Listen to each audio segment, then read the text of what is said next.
am Vaishnavi Kushwaha, class 7 from Composite School, Barnawa Block, Binoli District, Bangla।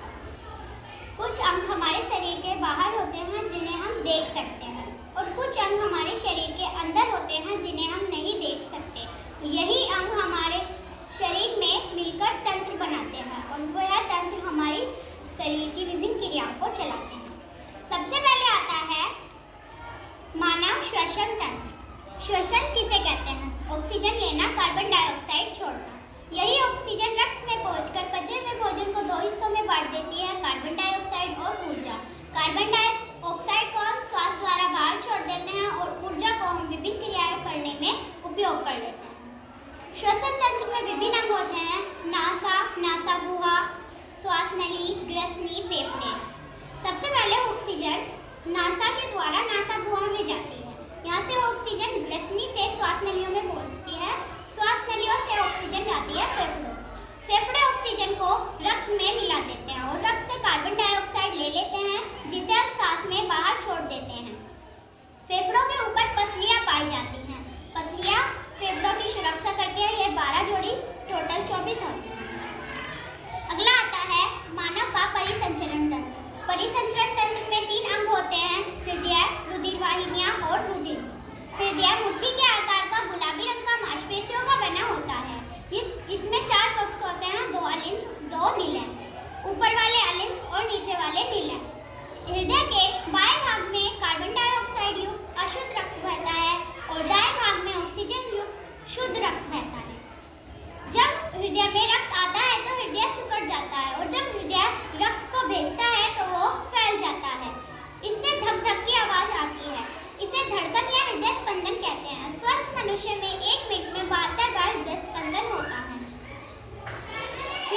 रुधिर वाहिनियां 3 प्रकार की होती हैं: धमनी, शिरा एवं केशिकाएं।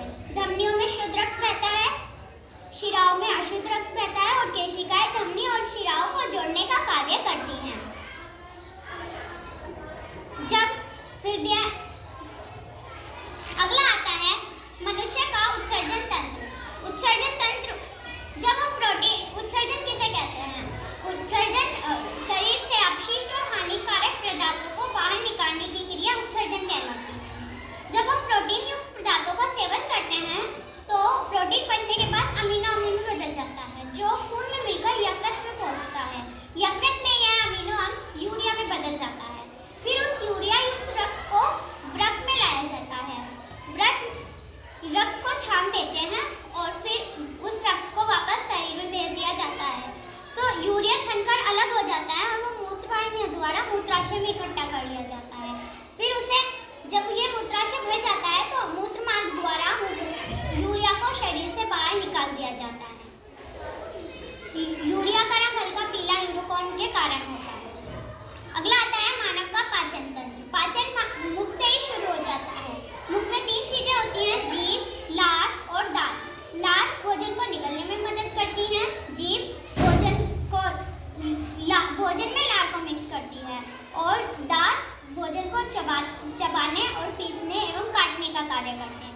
यहाँ से लार में एक एंजाइम पाया जाता है टाइलिन, जो कार्बोहाइड्रेट को ग्लूकोज में बदलता है। यहाँ से भोजन ग्रसनी द्वारा आमाशय में पहुंचता है। आमाशय की दीवारों से जठर रस निकलता है। उस जठर रस में हाइड्रोक्लोरिक अम्ल और 2 एंजाइम रेनिन एवं पेप्सिन पाए जाते हैं। पेप्सिन प्रोटीन का पाचन करता है, रेनिन दूध का पाचन करता है। यहाँ से भोजन जाता है छोटी आंत में। छोटी आंत में भोजन का पूरा पाचन हो जाता है। यहाँ भोजन को अवशोषित कर लिया जाता है। इसमें उंगली नुमा संरचनाएं बनी होती हैं जिन्हें विलाई कहते हैं। यहाँ से भोजन का अवशोषण किया जाता है। यहाँ से भोजन अपशिष्ट भोजन बचता है जिसे बड़ी आंत द्वारा गुदा से बाहर निकाल दिया जाता है। अगला आता है मानव का कंकाल तंत्र। कंकाल तंत्र विभिन्न अस्थियों से मिलकर बना होता है। मनुष्य व्यक्ति में टोटल 206 हड्डियां एवं शिशुओं में 213 हड्डियां होती है। मनुष्य की खोपड़ी में टोटल 28 हड्डियां होती हैं। इन्हें 2 हिस्सों में बांटा जाता है: चेहरे एवं कपाल की अस्थियां। कपाल में 8 हड्डियां होती हैं, चेहरे में 20 हड्डियां होती है। कपाल दिमाग की सुरक्षा करती है। रीढ़ की हड्डी वयस्कों में 26 होती है और शिशुओं में 13 होती है। ये रीढ़ रज्जु की सुरक्षा करती है।